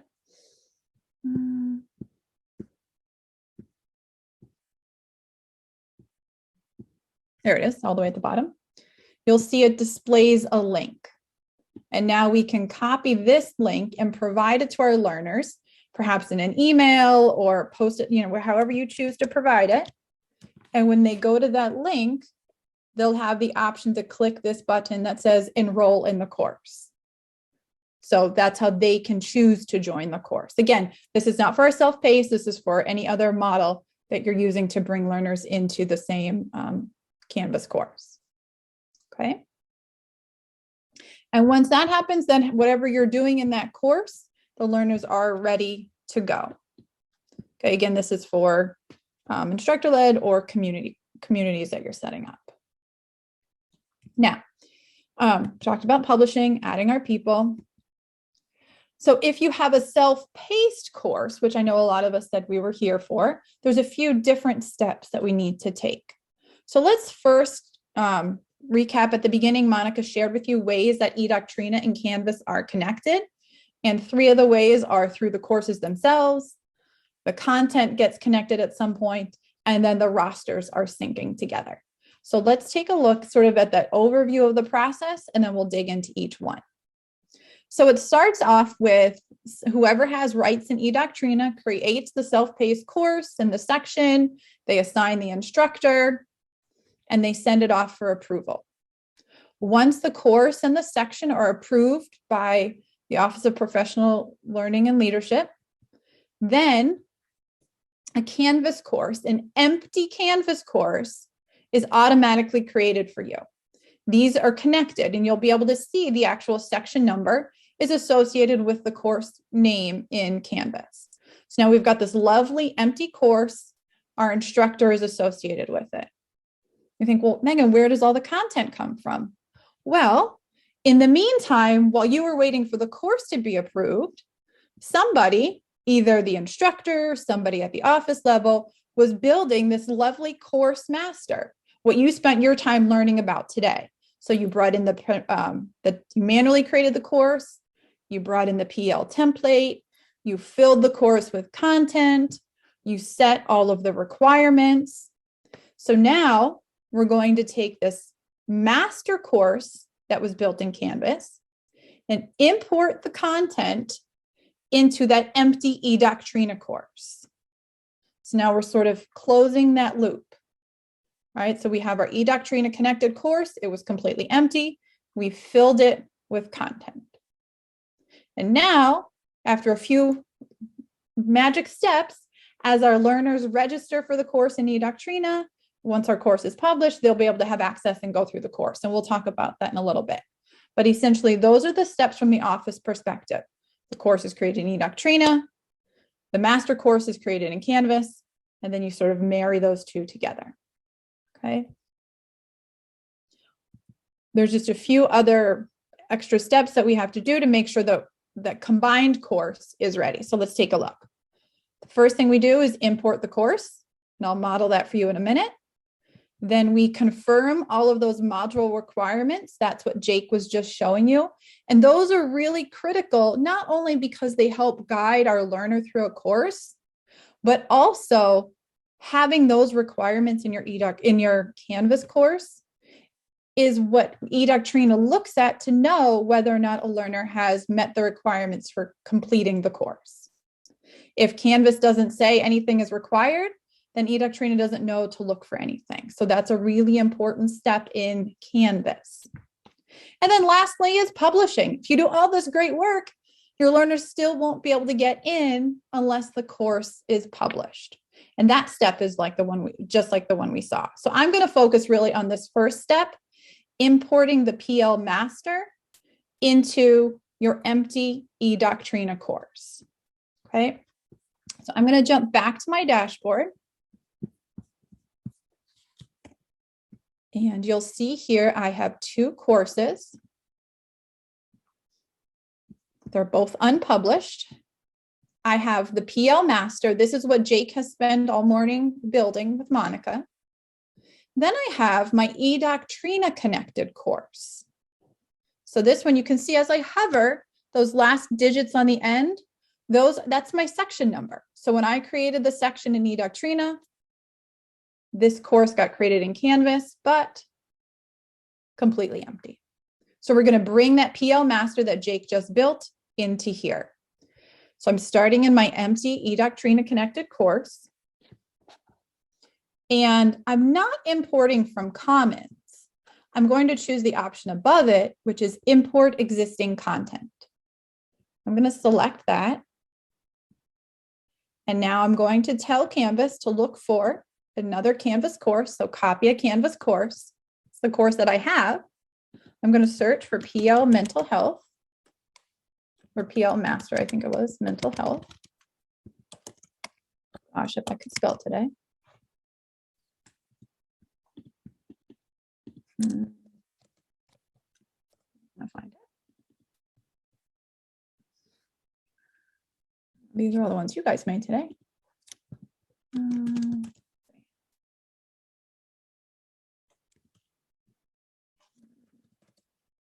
know what? I got creative with the naming earlier. Oh, what did you call it, Jake? Oh, self-paced. Let me try that. Sorry about that. I don't know why it's not finding it. If not, I'll bring in a different one. It's fine. We'll pretend. PL Master Mental Health. Yeah.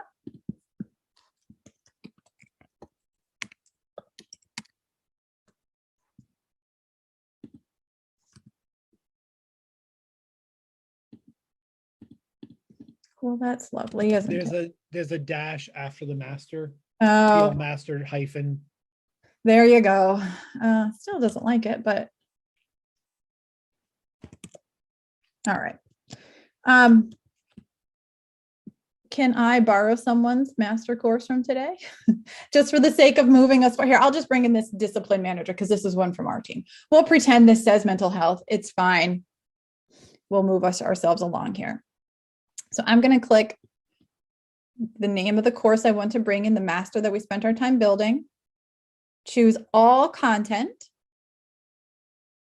And then if you had due dates, I know we had talked about setting due dates. Maybe you set them for the end of the section. You can tell it to shift the dates or just remove the dates. And you may choose to just set your dates once you've imported it because that's relevant to each little section that you're doing. I'm going to choose nothing to do with my dates and choose import. And we'll see that it's queued. It'll take just a little bit for it to process. You'll see that it's running. And then depending how much content is in there, it should only take a brief amount of time. You can see we're still in the eDoctrina connected one, the one that was completely empty earlier. And once this says complete, when we go back to our home page, we'll see all of the content, we'll see our modules, we'll see everything that we need. All right, so we're going to go home. And now everything has come in. When we go to our modules,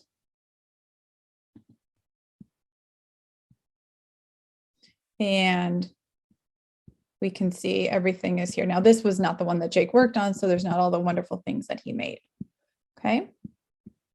So now my content is in, my template, everything is here. I'm going to take a quick peek at the people page. And I see there's already 2 people here. I didn't add the people because this is connected to eDoctrina. The person who's listed as the teacher was assigned as the instructor in eDoctrina. And Gina is here as a student because she registered in eDoctrina for the course. So to make sure that everybody has access, I would still publish. So I'll go ahead and click publish.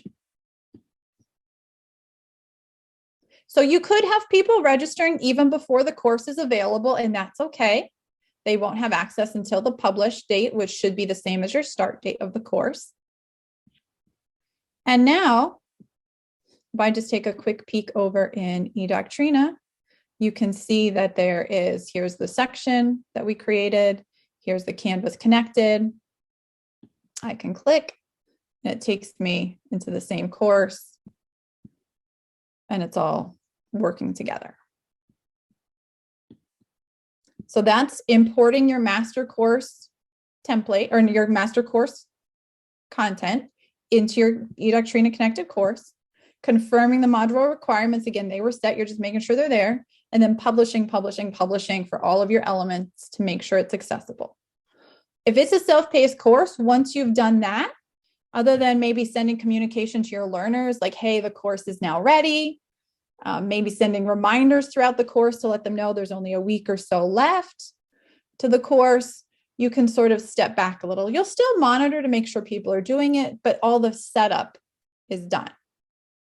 So what does it look like now? We talked about these for the learners. How do they get in and what do they need to do?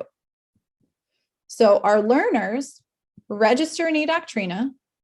They're automatically added to that eDoctrina connected course in Canvas. Then they jump into Canvas. They start working through all the content, paying attention to those requirements. They want to look for those check marks to make sure they've completed everything they need to. This seems pretty logical. Here's the last step that is a change or something new for the learners, and it's important for us as the offices to be aware of it, or as the instructors. After the learners have finished the Canvas course, they have to come back to eDoctrina and click on a button that says complete course. That tells eDoctrina, hey, go to Canvas, look for all the things that were set as requirements and make sure they've been met. If they're met, great, it goes on the learner's transcript. If it's not, they get a message and they can go back into the course and continue working and figure out what they were missing. So I'm going to show you that very quickly. I'm in here as Monica. Thank you, Monica. And she's going to register for this mental health course. So we're just going to click add course. And here is the course. I pre-searched for it. She'll just click register. It says she's been registered for the course. This is pretty standard. When we come back to our learner dashboard, you can see there's her course. It already has the link to Canvas.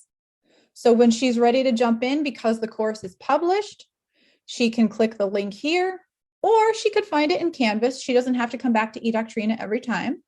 So she can go in, work her way through the course. Now, because I'm an admin, I still see all of these, but if we go to our people page,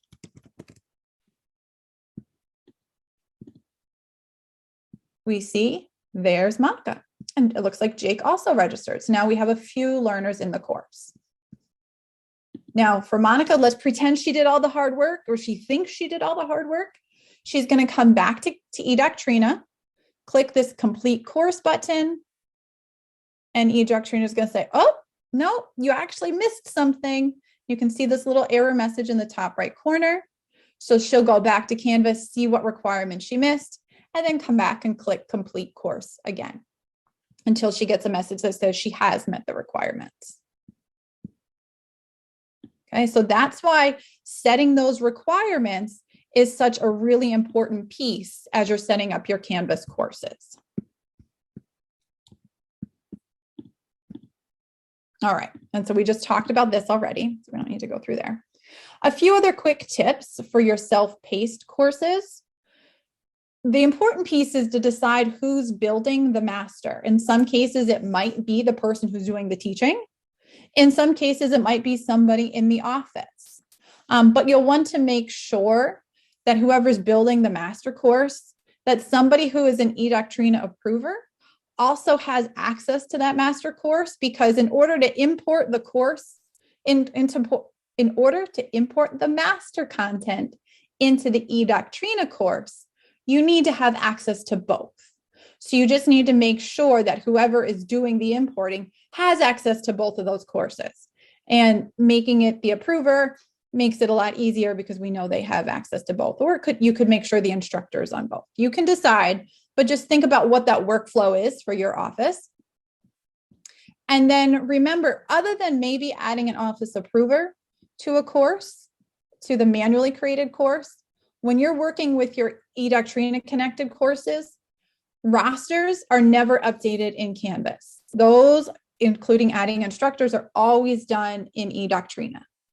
So on the connected courses, do all the work in eDoctrina. Not connected courses, do the work on the people page. Okay. And I know we're getting close to time here. So just a few tips. I know Shannon commented on this in chat, but just to draw your attention, this is in the template, but we know that we went through a lot of steps today. So we do also have a little checklist for you, 10-ish steps to go through everything you need to consider as you're working through your self-paced courses. If after today you say, you know what, the checklist is fine, you know, everything we did was fine, but I need a little bit more, or I've got this, I want to go even further, where should I go next? If you are good with what we talked about today, we recommend maybe you spend some time learning more about quizzes so you can construct those quizzes that are self-grading, that let the learners either assess their own knowledge or give you as the instructor a better understanding of where they are, especially if they're self-paced. Looking at SpeedGrader and course feedback for how you can grade assignments, give meaningful feedback, and the tools you have available. Digging into course analytics so you can really see what our learners are doing, or how to use rubrics with your assignments. We have 2 upcoming opportunities to help you with that. The first one is a Canvas for Professional Learning. It's a course led by Instructure. It has some similar content to today. We'll put the link to the registration form in chat for you. And the link to the agenda is there. So if you are interested in that, you can register to participate in that section. So if you need kind of a relook at what we did today with maybe a different perspective, February 28th. If you are also the person who manages your eDoctrina courses, or maybe you just have somebody in your office who's helping with that, and you want to know, what do I need to do on the eDoctrina side to make all of this happen? Because today was really focused on the Canvas side. If you want to learn about the eDoctrina side, then we have office hours on the 14th at 10 a.m. And we're going to take the first 45 minutes, so 10 to 10:45, to walk through what's required in eDoctrina to make sure that your self-paced courses are structured correctly. If you need that, then please plan to attend that. And that is section, you can see it here, 113999. That's in eDoctrina as well. We also have guides on the website on how to do all of the steps.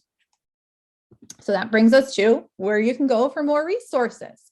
If you can't make it to either of those sessions, but you still want to learn more, We do have occasional live and on-demand support from Instructure, and those can be found in eDoctrina. We also have our Canvas 101 course, which you can access in Canvas from the help menu. Canvas 101, getting started. This is just a great place to go for help with all different aspects of Canvas. So maybe even if there's just one thing, you're like, oh man, I don't remember how to do that. Come here, do a Control F to search for the phrase on the page, and you can jump right into that section. Of course, we also have courses that our office offers, as well as office hours. Those are also listed in eDoctrina. And then we have our T3 website that has plenty of information about Canvas. Right here, Canvas on the main menu, and you can view our upcoming trainings, and you can jump into the content based on your role. And if you don't see what you're looking for under Central Office, also jump in as an educator, because we have a lot of resources there as well on just how to work with Canvas in general. So this was a lot, and I know that we're just a few minutes over, so I thank you for your time. But I want you to just take a minute and think about all the pieces we looked at today. And if you could, in chat, just share with us the one thing or the one aspect that you learned today that you really want to put into practice moving forward as it relates to Canvas.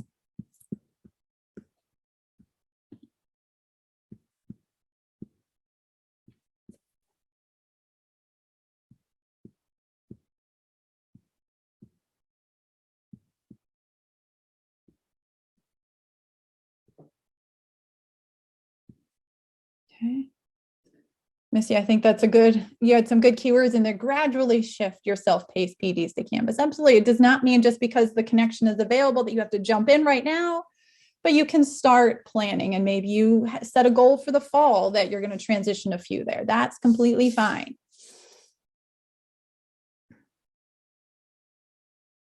Assignments, self-paced PD, yes. Okay, great.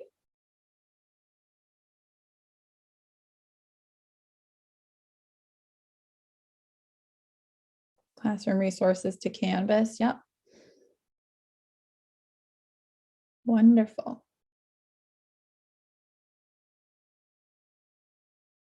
Well, again, we have a ton of resources available on our website. You can get to a lot of resources from that help section in Canvas. In addition to our resources, you can see all the other ways you can get support directly from Instructure.